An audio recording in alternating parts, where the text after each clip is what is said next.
Hello trainees, இன்னைக்கு நம்ம plane பிளேடை grind மற்றும் ஷார்ப் செய்கிறத கற்றுக்க போகிறோம். இந்த வீடியோட ஆப்ஜெக்டிவ்ஸ் என்னென்னா, இந்த செஷனுக்கு அப்புறம் நீங்கள் கற்றுப்பீங்க பிளேன் பிளேடை கிரைண்ட் செய்கிறது, பிளேன் பிளேடை ஷார்ப் செய்கிறது. வாங்க ஸ்டார்ட் செய்யலாம். ஆரம்பிக்கலாம். வேலை வரிசை.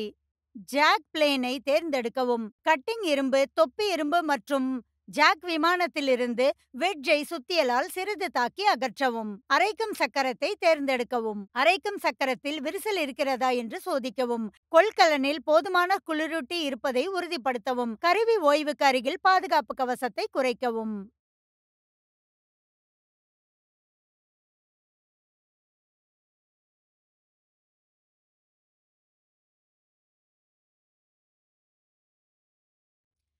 தேவைப்பட்டால் கருவியின் ஓய்வு 2 மில்லிமீட்டர் சக்கரத்திற்கு நெருக்கமாக சரி செய்யவும். கிரைண்டர் இயந்திரத்தை இயக்கவும். 20 முதல் 25 டிகிரி கோணத்தில் கட்டிங் இரும்பின் குறுக்கே கட்டிங் பெவலை பிடிக்க வேண்டும்.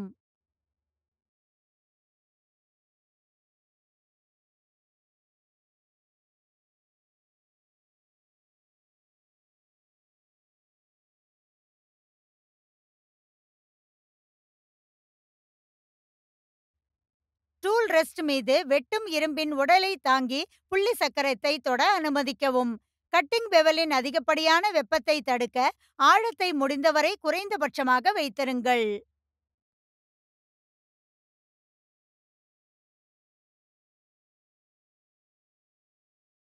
கட்டிங் இரும்பை அடிக்கடி குளிரூட்டியில் நனைக்கவும்.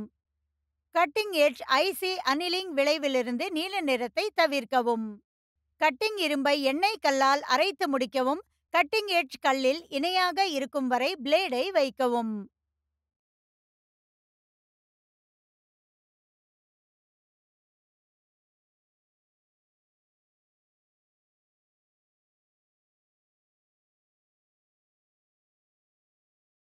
அகலத்தில் பிளேடை பின்னோக்கி முன்னோக்கி நகர்த்தவும். பிளேடின் தட்டையான பக்கத்தில் ஒரு ஃபர் உருவாகும் வரை கல். பிளேடை திருப்பி கல்லில் சரியாக பிடிக்கவும். நேர்த்தியான வெட்டு விளிம்பை பெற ஃபர் மறையும் வரை பக்கத்திலிருந்து பக்கமாக தேய்க்கவும். தொப்பி இரும்பு, கட்டிங் இரும்பு மற்றும் பலா விமானத்தின் ஆப்பு ஆகியவற்றை மீட்டமைக்கவும். தொப்பி இரும்பு மற்றும் வெட்டு இரும்பை 1 மில்லிமீட்டர் இடைவெளியை வைத்து அமைக்கவும்.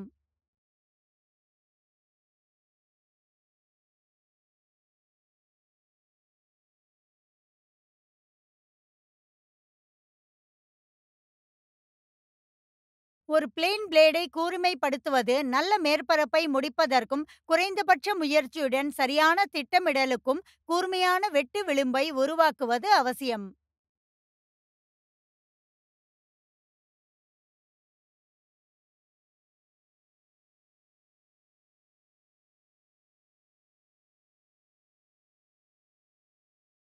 கூர்மைப்படுத்துதல் மற்றும் மெருகூட்டுதல்.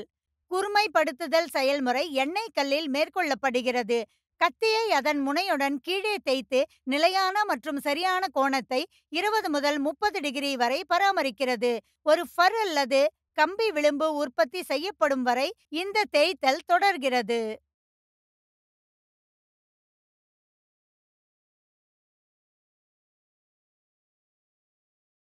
பிளேன் பிளேடின் தட்டையான முகத்தின் பின்புறத்தை எண்ணெய் கல்லில் தேய்த்து அதன் வளைவை உயர்த்துவதன் மூலம் ஃபர் அகற்றப்படுகிறது.